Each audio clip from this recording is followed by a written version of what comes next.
अवधूत चिंतन श्री गुरुदेव दत्त। श्री गुरुदेव दत्त। श्री गुरुदेव दत्त।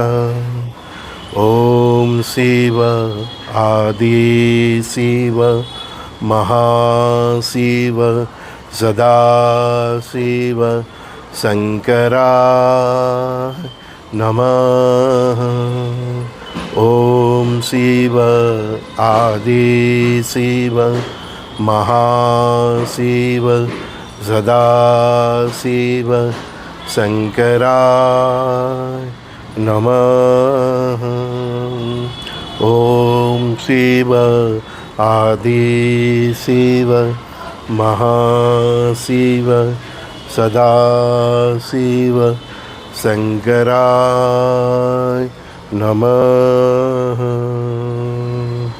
अवधूत चिंतन श्री गुरुदेव दत्त। श्री गुरुदेव दत्त। श्री गुरुदेव दत्त। शारदीय नवरात्रि है ना।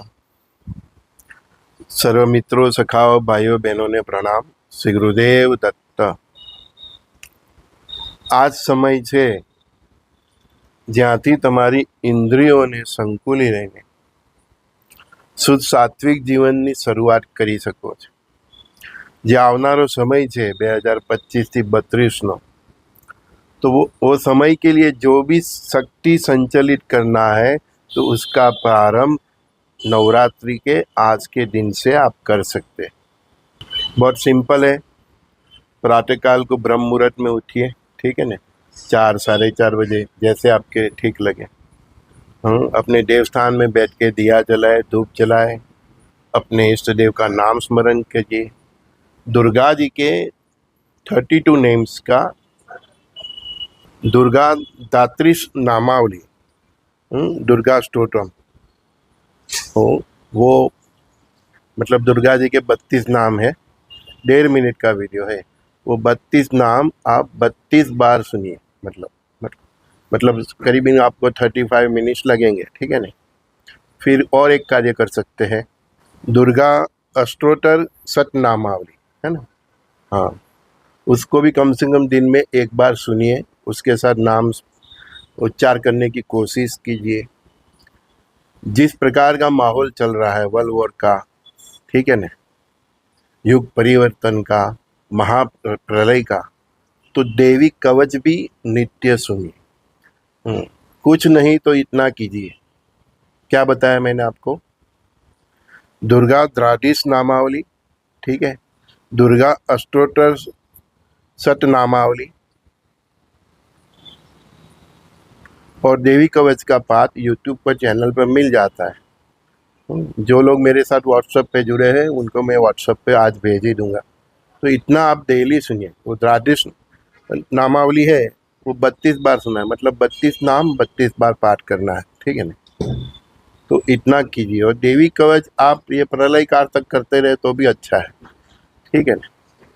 और जो मैं नित्य जो शिव का मंत्र बोलता हूँ उसका आप 21 बार 108 बार मतलब स्मरण कीजिए।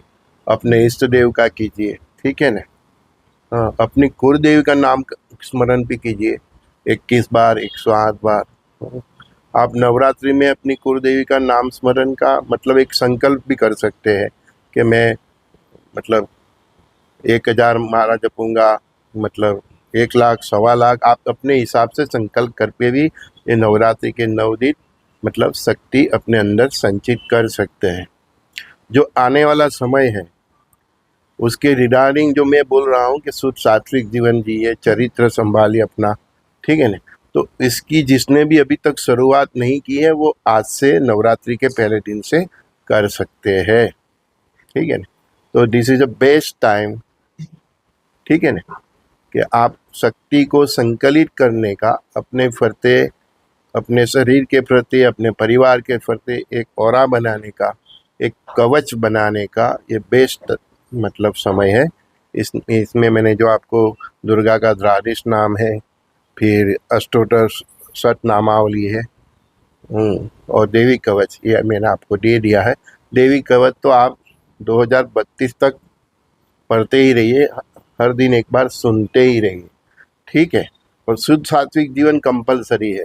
और चरित्र, चरित्र नहीं होता उसके ऊपर माता जी की कृपा नहीं होती, ठीक है। देखो ये सब माया जाल है, रात को 2-2 4-4 बजे तक कूदते रहने का, क्योंकि आप कूदते रहोगे, माया में फंसते रहोगे, तो ही आपका संहार होगा, है ना। तो ये सब माया जाल है, आपको इससे दूर रहना है। हाँ, सुबह 4 बजे उठना है तो 9-10 बजे सो जाइए। ब्रह्म ब्रह्म मुहूर्त में एकदम फ्रेश होकर उठिए, स्नान कीजिए, स्वच्छ कपड़ा, पूजा के कपड़े अब अलग ही रखिए। तो स्वच्छ कपड़ा पहन के, पुरुष है तो धोती पहनने की कोशिश कीजिए। इसी तरह तो आप सनातन धर्म और अपनी संस्कृति की तरफ जाएंगे। और फिर जो मैं बोला वो करते रहिए। अपने देवी देवता जो जिसके भी प्रति आपको लगाव हो, जो भी माता जी के प्रति लगाव हो, उसका नाम स्मरण कीजिए। और मैंने जो भी दिया वो शिव मंत्र का जाप तो आप 2032 तक करते रहिए, उसका प्रभाव आपके जीवन में आपको मालूम होगा। लेकिन एक ही शर्त है, शुद्ध सात्विक जीवन, सात्विक आहार खाना चाहिए। हो सके तो ये 10 दिन बाहर का कुछ नहीं खाने का, सेव खमन आलू पूरी कुछ नहीं, नाश्ता करने बाहर जाने, घर का ही खाने का। जॉब करते हो तो टिफिन लेके जाइए, हो सके तो पानी भी लेके जाइए, किसी का जूठा नहीं खाने का, ठीक है। ब्रह्मचर्य का पालन करने का। बहुत ज़्यादा कठिन तपस्या करनी हो तो आप ज़मीन पे एक चद्दर ला डाल के भी सो सकते हैं, ठीक है ना। तो जितना आप करोगे शक्ति संचय वो इतना कम है। कल रात को 11 बजे से आज सुबह 3-3:15 बजे तक ग्रहण था, तो मैं तो 4 बजे के बाद सोया हूँ, इसीलिए अभी देरी हो गई आपके साथ संवाद करने में। फिर फिर मैं उठा, मेरा नित्य कर्म बताया, हवन किया, पूजा पाठ की, फिर आपके सामने। तो मतलब 12 घंटे से मैं इसी में ही हूँ। फिर भी देखो मेरे चेहरे पे कोई थकान नहीं है। यही प्रभु की भक्ति का, नाम स्मरण का प्रताप होता है, ठीक है। जैन हो, बौद्ध हो, सिख हो, जो भी हो, हाँ, जो भी हो, अपने अपने इष्ट देव का नाम स्मरण इस दरमियान कर सकते हैं। परमात्मा का युग परिवर्तन का भाई एक ही फंदा है, वो किसी धर्म के अगेंस्ट नहीं है। उसका एक ही फंदा है, शुद्ध सात्विक जीवन जियो, चरित्र से जियो, और मानवता ही धर्म है। ये बात आप जितनी जल्दी समझ लो तो अच्छा है। चाहे वो हिंदू हो, सनातनी हो, सिख हो, ईसाई हो, मुस्लिम हो, परमात्मा का ये युग परिवर्तन का ये एक ही फंदा है।